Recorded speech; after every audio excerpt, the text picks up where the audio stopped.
É um prazer estar aqui com vocês, né, novamente. A gente está distanciado, está uma situação bem, né, atípica, né?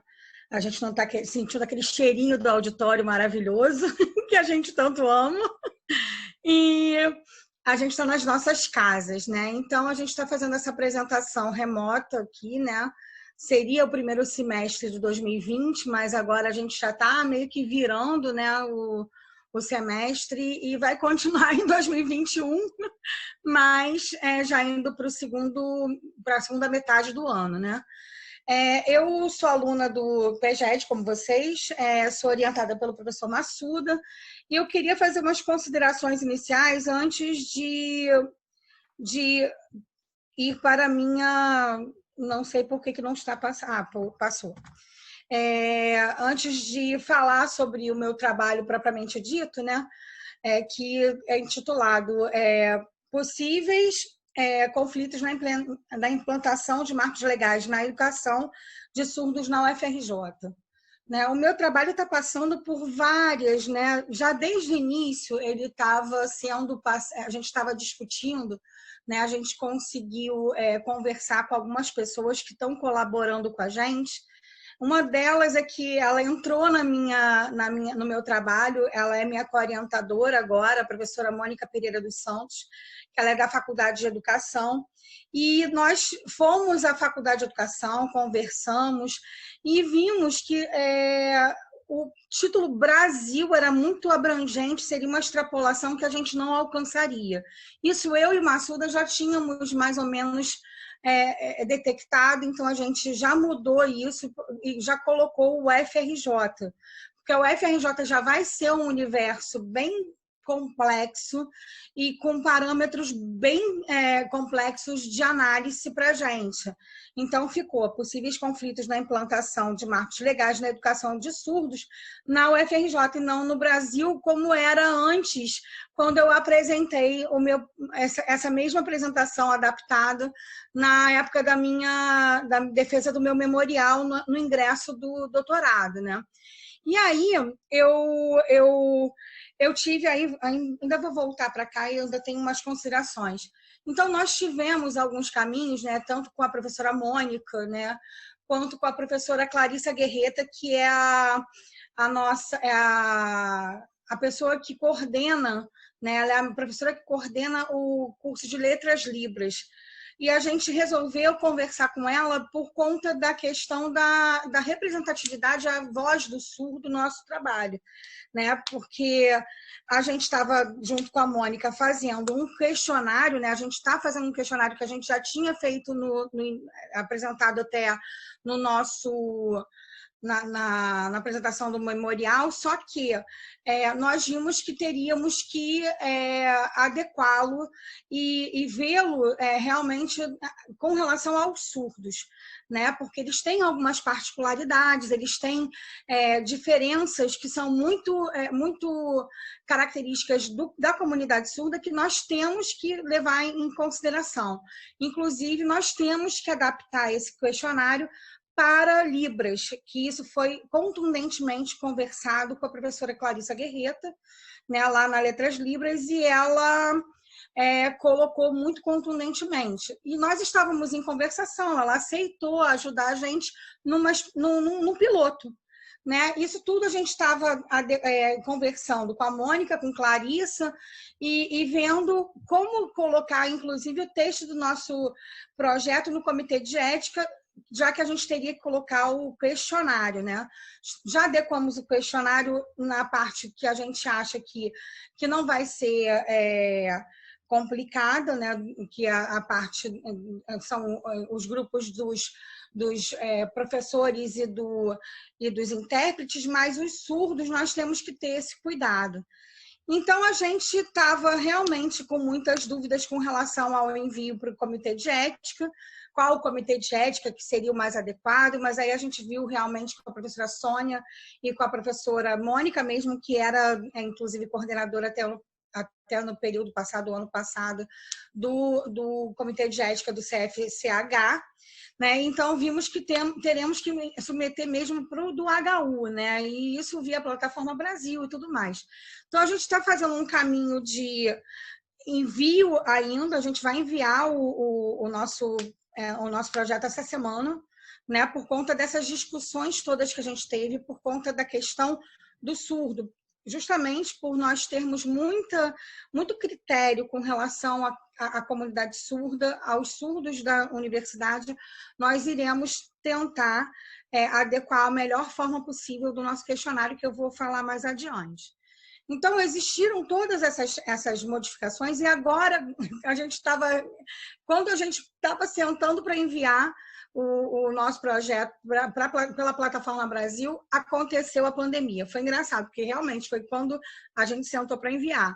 E aí veio a pandemia, houve algumas recomendações, inclusive do CONEP, com relação à Covid, né? E nós lemos, nós vimos se tinha alguma adequação que a gente tinha que fazer, não tinha no caso da gente, mas existe uma adequação à questão do nosso piloto e, posteriormente, a nossa aplicação, que seria, né, de uma forma presencial para os surdos, porque nós não podemos deixar de ser presencial. E aí, como seria na realidade do ensino remoto? Então, nós estamos discutindo, né? E a gente está vendo se vai ter alguma mudança nesse texto. Eu acredito que não, mas aí a gente vai tocar o nosso projeto para vir a implementar, para a gente conseguir modelar de novo como vai ser o piloto com a Clarissa Guerreta lá na Letras Libras, nesse formato do ensino remoto. Ou seja, a Covid, a pandemia deu uma paralisada porque não teve jeito de fazer diferente, né?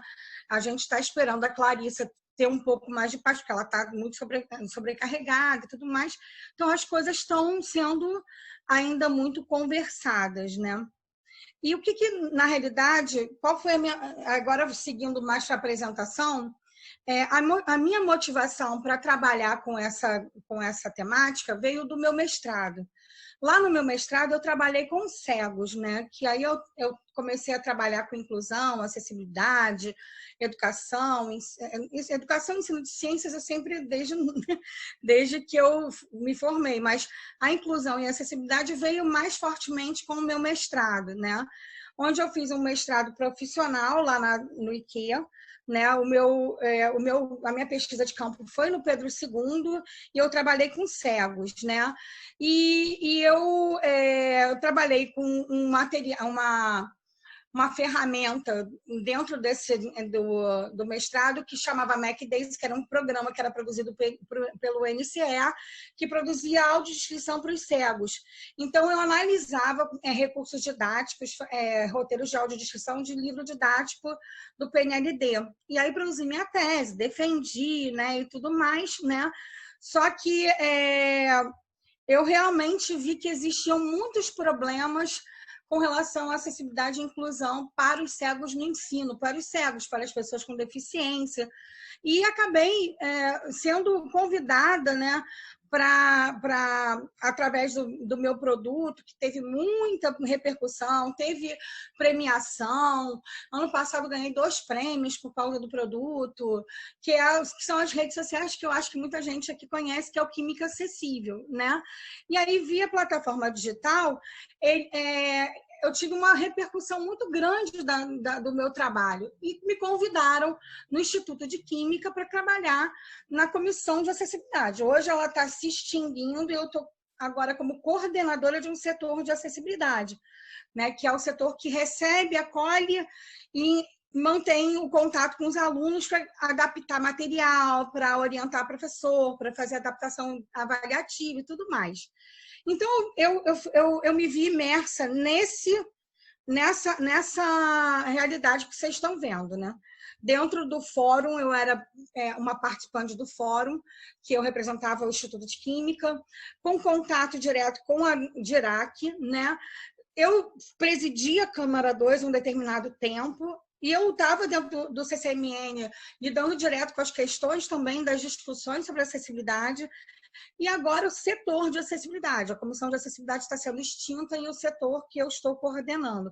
Talvez eu tenha projeto de extensão, pesquisa, tudo desenvolvido e, de repente, até funde o laboratório de inclusão e acessibilidade na Química. Né? Não, o laboratório de acessibilidade e inclusão na Química. Seria o LAIC, que eu estou ainda buscando apoio para poder realizar. Então, aqui eu coloquei, né, um pouco da história, né, da educação das pessoas com deficiência, que seria um pouco do que a gente está imerso, né, para se embasar. Né? A gente tem a educação dos surdos é garantida, a educação dos cegos é garantida, a educação das pessoas com deficiência é garantida. Existem leis gerais, que é a LBI, existem as leis específicas de todos eles, né? E aí, no caso, a gente tem desde o Império, né, institutos especializados que trabalham com a questão dos surdos, né, que é o INES, o Instituto Nacional de Ensino para Surdos, e os cegos, que é o Benjamin Constant. Para as pessoas com deficiência intelectual, é a pestalose, e no caso, na LDB, você já tinha algo prescrito para a educação das pessoas com deficiência. Eles chamavam de especiais, né? de pessoas que precisavam ser separadas em classes especiais. Hoje a gente não tem mais essa... Né? Eu agora, enquanto também coordenadora de núcleo de atendimento pedagógico especializado na SEDUC, o NAPES, né? Inclusive Rosidei me acompanha, porque ela está trabalhando na coordenadoria que hierarquicamente está acima de mim. Rosidei é minha chefinha. A gente trabalha em conjunto e lá a gente convive muito com essa realidade, né, e essas questões. Né? Na universidade, nem tanto, mas a gente está lutando para isso. Né? Então, na história, a gente sabe que desde o Império existe uma preocupação no Brasil com os cegos e os surdos. Né? Eles chamavam de surdo-mudos. Né? Tanto o Imperial Instituto dos Meninos Cegos, que foi fundado em 1854, e que se transformou em IBC, que é Instituto Benjamin Constant, desde 1891, e no Império, e o Instituto dos Surdos Mudos, que foi fundado em 1857, vocês veem que é a mesma época, mais ou menos, né? São contemporâneos, né? E eles chamavam de Instituto dos Surdos Mudos, sendo que a gente nem chama mais, não tem essa terminologia mais, a gente chama surdos, né? Porque a gente sabe que não existe surdo mudo, né? Existe surdo que não consegue falar pelo desenvolvimento da fala. Enfim, isso é uma questão lá para falar em particular com quem tiver interesse. E o INES, em 1957, eles colocaram esse nome, Instituto Nacional de Educação para Surdos. Né? E, assim, isso é bem importante. A gente sabe que existia dentro da história, a gente vê em relatos de literatura e tudo mais, que lá nos primórdios, quando não se tinha assim, muito conhecimento, os surdos eram tratados como loucos, né? Porque eles tinham uma atitude meio atípica, como eles não têm comunicação direta com a gente, eles não conseguiam falar, então eles ficavam angustiados e se movimentavam de uma forma que pareciam realmente pessoas com deficiência mental, intelectual e tudo mais. Então, eles eram tratados em manicômios, às vezes, né? Então, existe uma evolução também na legislação quanto à terminologia, e terminologia para a gente é importante porque é uma forma do tratamento e do respeito à pessoa com deficiência, né? Assim, a gente discute muito isso na área, né? Então, em 1961, né, lá na LDB, era colocado que os alunos eram isso que me fugiu a palavra lá atrás, alunos excepcionais, e que a gente fazia já alguma coisa de inclusão, integração e escola regular. Esse tipo de ensino, esse tipo de avanço dentro da legislação e, né, da educação em si, deu uma retroagida com a questão até mesmo política do nosso país, né? A questão militar e tudo mais. Então, eles começaram os alunos com deficiências físicas e mentais eram tratados de uma forma excludente no ensino especial, em classes especiais, em instituições especiais. Então, eles ficavam naquela bolha, né? Colocados em, né, caixinhas, entre aspas, porque é muito mais fácil, entre aspas, cuidar de alunos da mesma deficiência com professores especializados naquela deficiência do que eles incluídos num contexto escolar regular.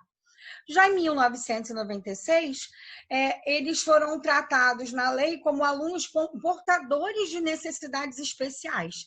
E aí a perspectiva seria incluir na escola regular e uma educação inclusiva, que a gente sabe que não é bem assim, porque até hoje a gente tem uma integração melhorada, né? Porque não se tem uma inclusão em si escolar que se possa dizer que exista mesmo em sala de aula e no ambiente escolar, né, principalmente o público, que é o que a gente, né, é o que eu tenho contato.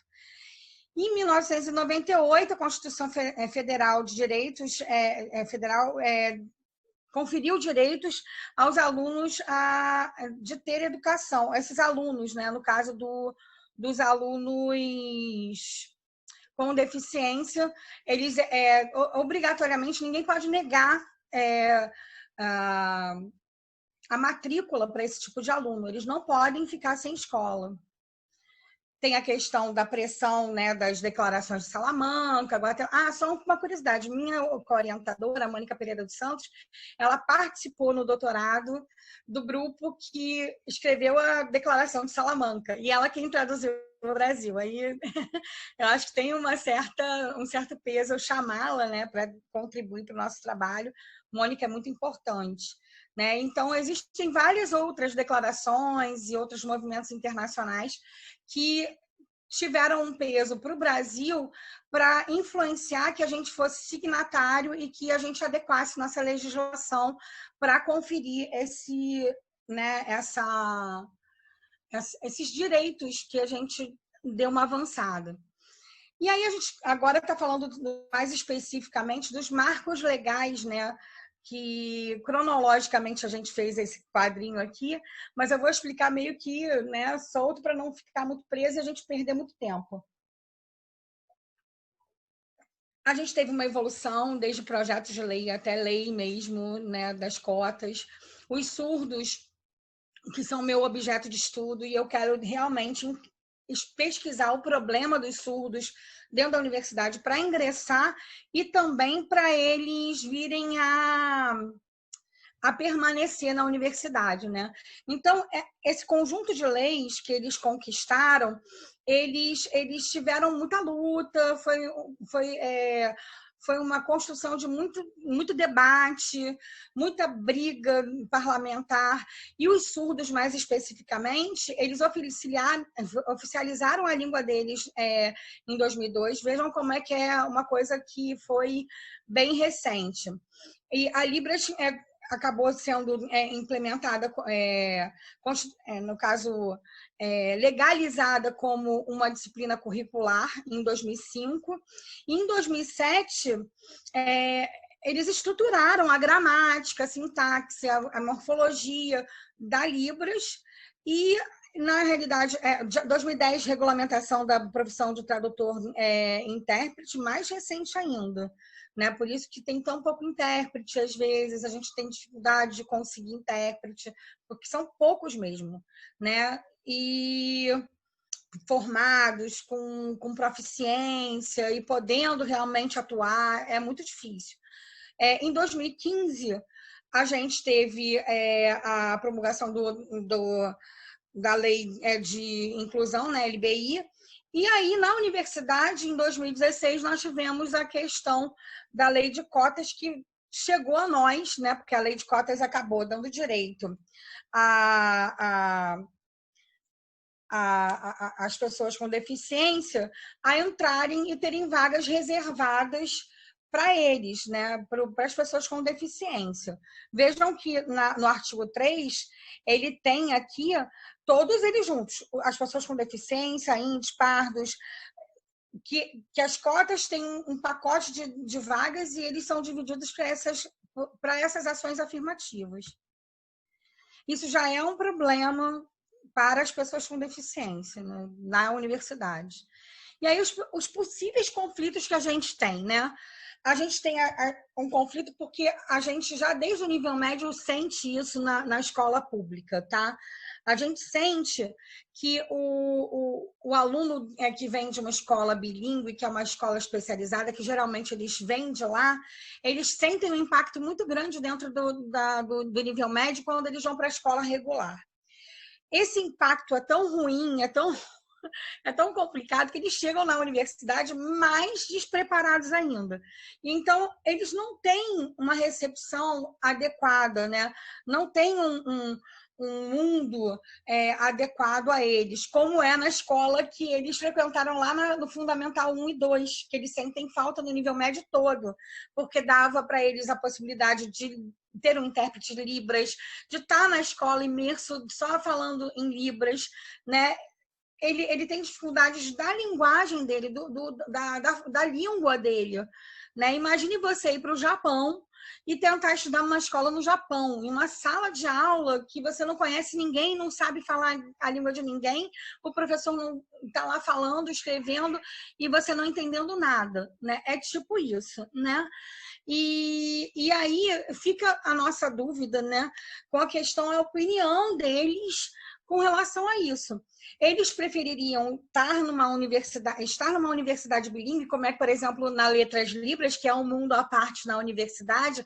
A gente descobriu que a UFRJ tem um mundo à parte, que é a Letras Libras, que fala Libras, que eles se encontram lá, né? Então, será que eles preferem uma universidade assim, ou eles curtem e se desenvolvem vencendo as barreiras da educação inclusiva dentro de uma realidade de um ensino regular, né? Onde eles têm uma dificuldade de ter intérpretes Libras, mas eles têm possibilidades de ler em português e aprender, né? Existem prós e contras aí nessa questão, né? Sendo que eles têm os direitos deles assegurados, né? E é essa voz, essa opinião que a gente quer ouvir do surdo através dos nossos questionários, né? E aí a gente está perguntando, né, em 2017, e a universidade, como o surdo permanece no ensino superior, né? As cotas vieram em 2016, a gente tem por volta de 120 alunos com deficiências auditivas, a gente no meio desses 120, que é um levantamento feito até 2019, tá, gente?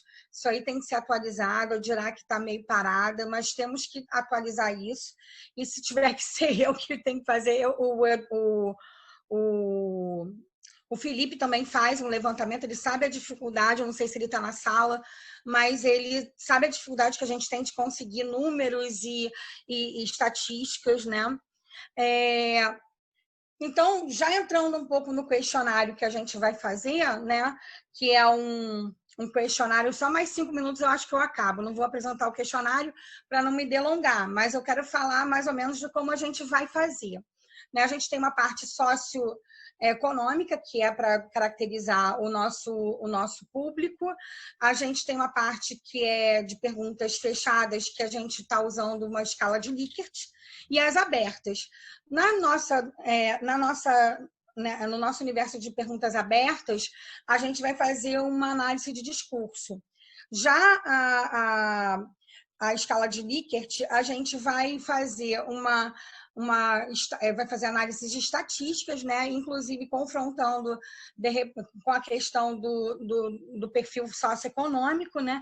E essa parte a gente está, inclusive, procurando uma professora do IQ, que ela vai me ajudar, né? A professora Paula Fernandes, muito legal, ela vai me ajudar muito. E o professor Massuda também conhece um rapaz que já trabalhou com ele em outras análises, e a gente vai fazer um trabalho de análise de sujeito coletivo, que é qualitativa e quantitativa, né? E, então, a gente vai fazer a parte qualitativa na parte aberta, né? No questionário da parte aberta, por análise de discurso, e, no caso, a parte estatística, a gente vai usar os Lefebvre.